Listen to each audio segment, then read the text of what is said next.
Hello, welcome back to the good, the bad and the stupid news. It's now Wednesday 23rd of July. It's the second video.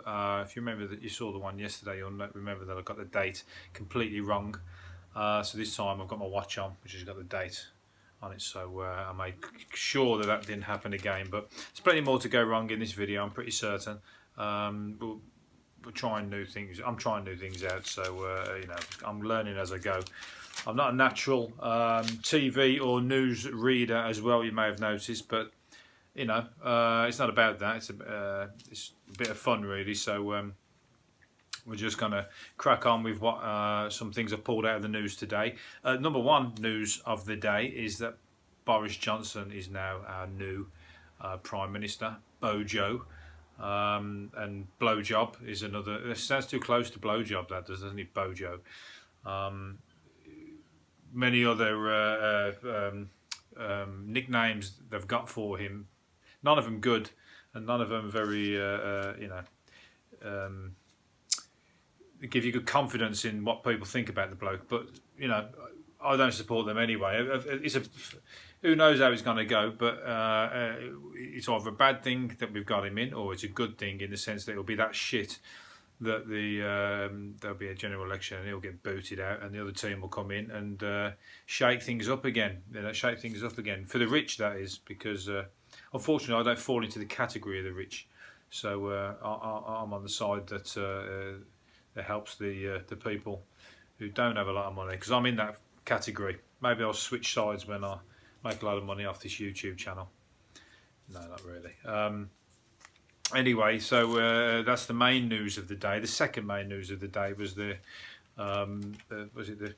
paedophile guy the paedophile claiming guy that said that he was abused by all the different politicians in Parliament. Edward Heath, who was Liam Britton, and many others that he came out with. He's been convicted, hasn't he? I mean, what a crazy story to fucking create, I mean, that's like so fanciful, or everybody that knows you sort of involving everybody into kind of the worst situation story. I mean, the whole world, or the whole country anyways, eyes were on that situation, and he turned out to be a big fat liar, literally big fat liar. But I mean, fucking, he's crazy situation, crazy thing to do, what he thought he was going to fucking get out of it, who knows, because to anybody around him, even his people, his friends, family and whatever else, said that he was complete I quote balderdash and bollocks, basically, is what they're saying. So anyway, he's off to prison, so he'll probably get his just desserts over there, or he'll get his comeuppance in one way or another, that way around. But if you don't know who I'm talking about, anyway, that's a picture of him. There's a nice selfie. That was way before the heat wave. There's probably plenty of blokes walking around like that. But anyway, I don't think many people are going to go too near him in the prison either. So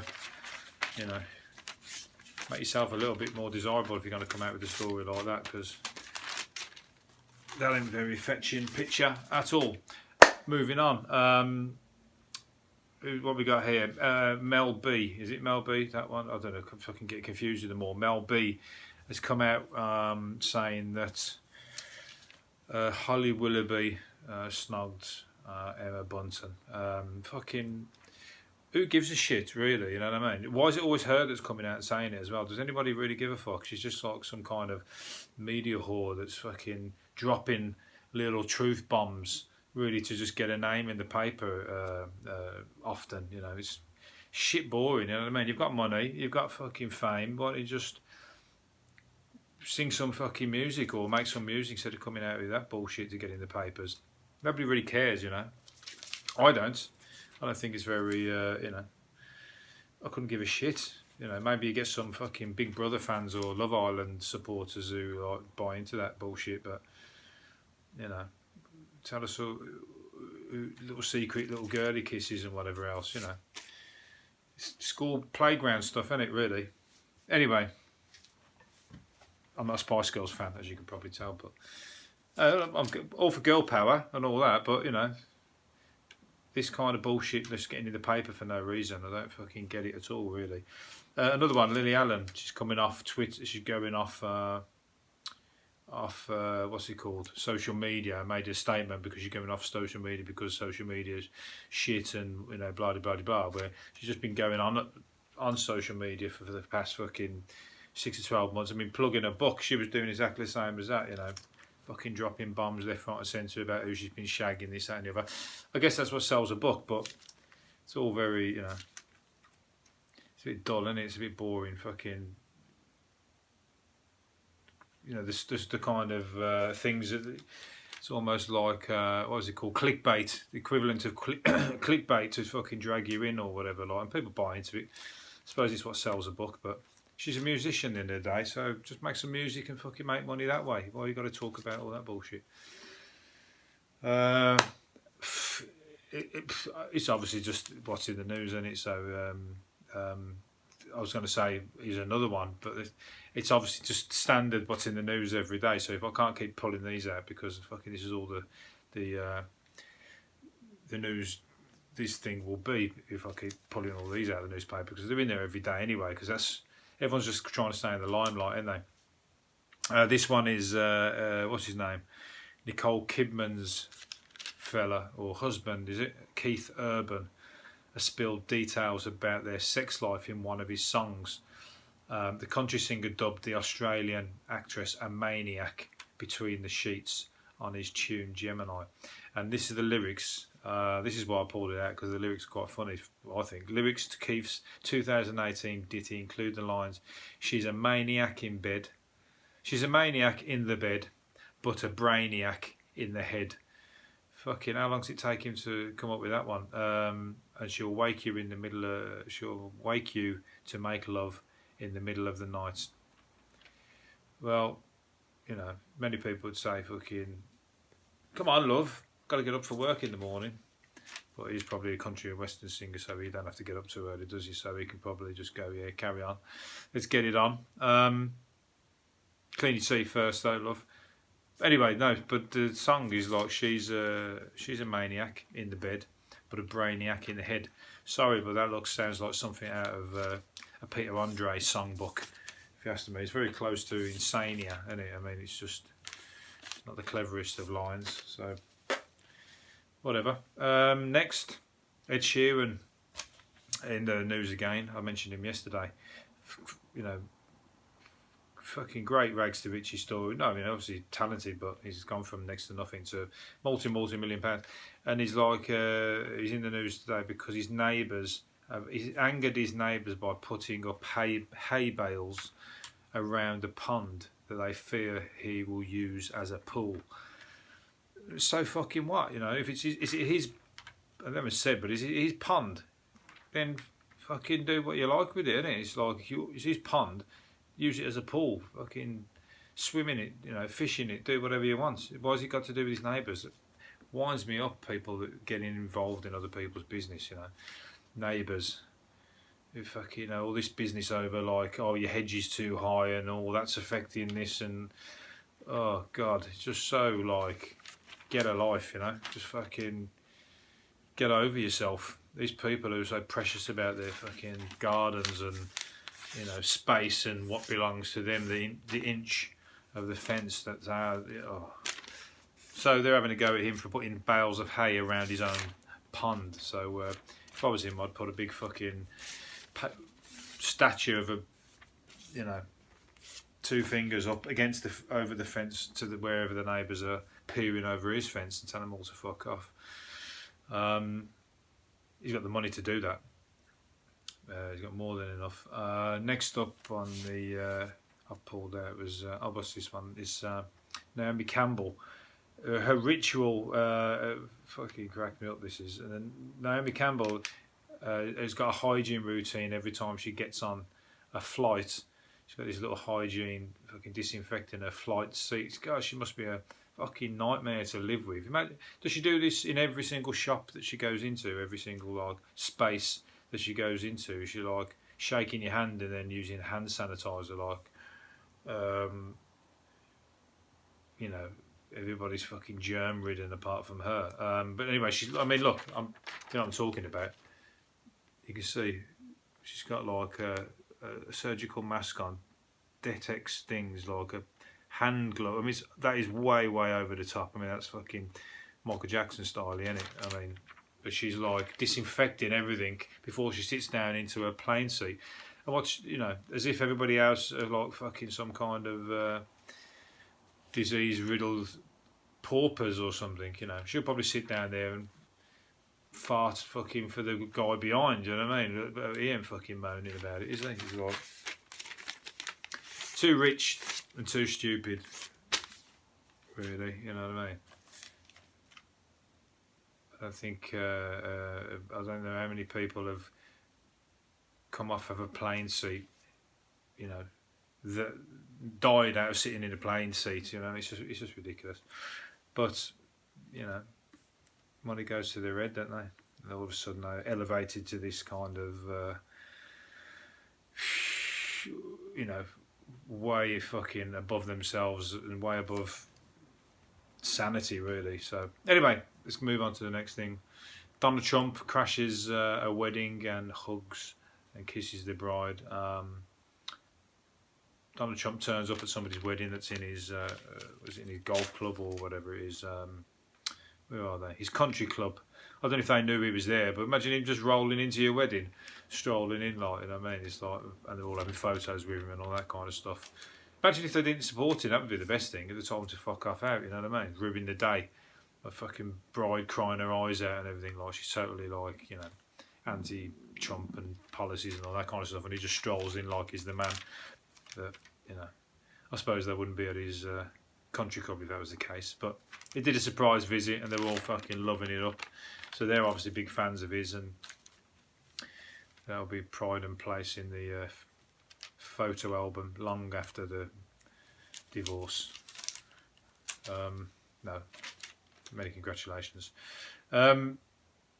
Also, what else has Donald Trump had to say? There's something else here.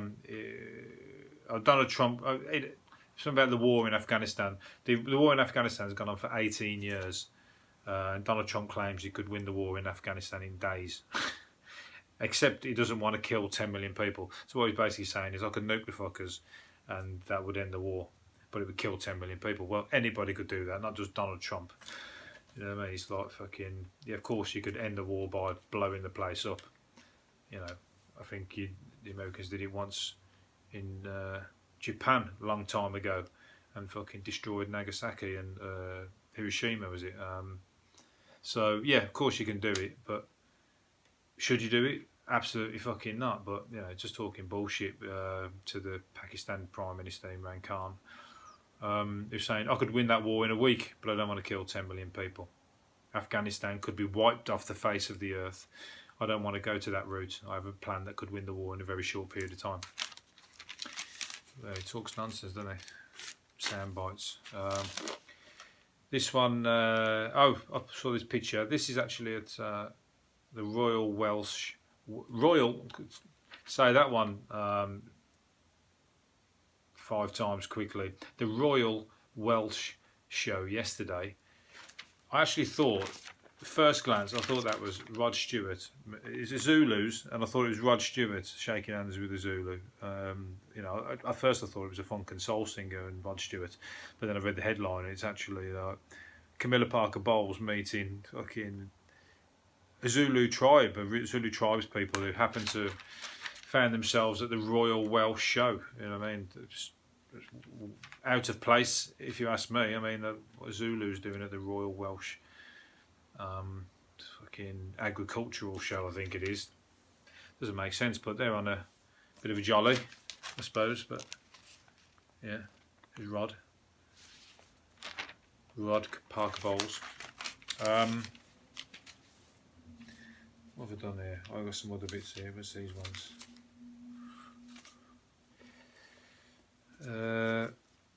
Aldi shop boss Jason Jacobs, 41, is the world porridge eating champ after munching nearly 7 pints of oats in 10 minutes in Corby, Northants.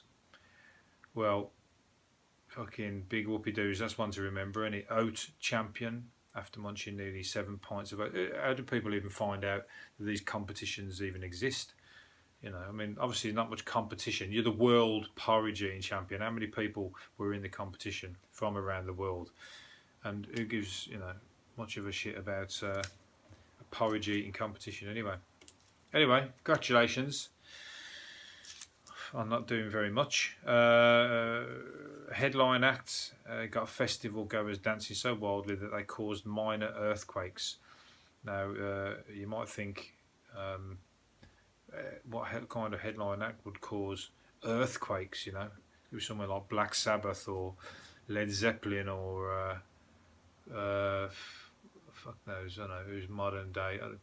Could be something like Kasabian. No, it's Two Door Cinema Club. Please, Two Door Cinema Club do not cause what's it called, earthquakes. But apparently they've caused tremors as the fans danced to their one or two of their tunes. But fucking, that's the state of music at the moment, that Two Door Cinema Club are causing earthquakes, whereas, you know, fucking bands who are actually good, you fucking never even, you don't see them, or you don't. I don't know where I'm going with that, but you get what I'm saying. That's not worthy of an earthquake, is what I'm saying. Two Door Cinema Club are not worthy of fucking an earthquake. So I'm going to have to listen to that tune, because they've said what tune it is. I'll have to listen and see whether I'm wrong or not, but it's my opinion. I'm entitled to it. What's this one? Last few bits here. Oh, this is, well, it's a nice thing. I say nice, it's not really taking the piss out of this one, but a lady called Polly Barber held a party to say goodbye to her boobs ahead of a double mastectomy. She has a gene which greatly increases the chance of breast cancer. Anyway, she had a party. That's, you know, it's a depressing situation. It's a bit of a fucking sad thing to have to do, but she had a party, and look, she had a right laugh about it as well, because that is the attitude, really, because life can be shit.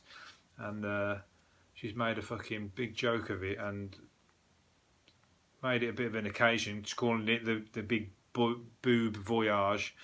And they did a lot of like tit games and fucking whatever, breast themed games. That must have been a right laugh, you know, because it was like, you know, it's quite a dark situation, a dark subject, but she's doing it as preventative, so you know, it's not life threatening yet, but you know, if you've got to go through something like that, it's good to have a light-hearted take on it, really, I suppose. So good luck to her, Polly. So that's me being nice to somebody in this little video, where the rest have pretty much been shit, haven't I? So, next up, Tory peer groped the bum of a teenager. What do you expect? Does that not go in the same sentence very often? Probably, I don't know. According to that guy earlier, what's he called? The paedophile guy, but this one is actually a true story. A Tory peer and Paralympic champion he was, denied grabbing a masseuse's bottom. Lord Christopher Holmes of Richmond MBE, so named and shamed now on this video that nobody's going to watch. The peer is visually impaired and is Britain's most successful Paralympic swimmer with 9 goals and 5 silvers. Melanie Hardwood, prosecutor, said he was touching her face and then reached around and grabbed her bum. If I was him, being visually impaired, he could have actually, you know, come out with something. I was reaching for a fucking towel. I couldn't see what I was doing, but he obviously didn't give the right excuse to get away with that. So he's like being penalised for that. So, you know, I mean, she was a misuse, you know, but it was not a misuse that you were meant to touch, you know. It was actually like a, what do they call it, deep tissue massage. But he obviously thought otherwise, and now he's getting a slap wrist for it, so, and rightly so. Okay, I'm getting tired now. This has actually been a long video. I think it was only meant to be 5 minutes. A jogger saw a body with large breasts in a bag by a ditch. But cops in Ireland, Germany, found out that it was a sex doll. So it's good that he reported it. It's weird that somebody has actually murdered a sex doll, because that's, you know, chucked the doll in a bag and dumped it over the canal in some kind of like murder situation. So that could be somebody setting themselves up, you know, doing a dummy run, literally, excuse the pun, to fucking do somebody, or you know, they've actually acted out the situation with a sex doll rather than a human. Could be a, you know, practice run. Anyway, last one. I'm going to do that one. Last one. An ex-model is going to marry her dog because after 220, and who's counting, 220 failed dates, she's now going to marry her dog. She hopes to persuade a priest, a local Catholic church, to bless her union with a 6-year-old golden retriever, Logan. Well, you can fucking think again on that happening, as if the Catholic Church is going to do that. And anyways, the dog got any say in this? Maybe the dog doesn't want to marry you. You know what I mean? Just can't just marry the dog. The dog probably hasn't got no fucking clue what's going. But he doesn't have a clue what's going on, does he? So, but it's weird that she's going to marry the dog. And I've seen this so many times recently. A woman it's actually a little bit more sane than the woman the other week who married her rug. That's the fucking truth. I think it was a rug. She went on to the GMTV. I'll have to check back on that, but she married a rug. And a woman last week was in the paper. She married her light fitting, a candle, you know, like a ornate light fitting. She was like, you know, and then she'll just act completely sane, and I just come across as quite a normal, sane person, but then you're marrying a light fitting. So it's, how can you stare somebody in the face and act and keep a straight face, should I say, when you're actually saying something so fucking wacky? But they don't believe it is. So it just shows that there's crazy people out there, people. Crazy people. That's the last one. Hopefully some of that was interesting or fun to watch. I'm trying to get used to this camera because I'm staring over there, but the camera's there. So if I look at the actual camera light, you see I'm not staring at you. So this is a bit of a learning curve, trying to get used to how to stare at the camera without looking cockeyed. Anyway, these are things that will be ironed out over the coming videos. That was Wednesday, the 23rd of July. See you hopefully tomorrow, but as I said, I'll do them as and when I can remember or can be bothered. So see you in the next video. Adios.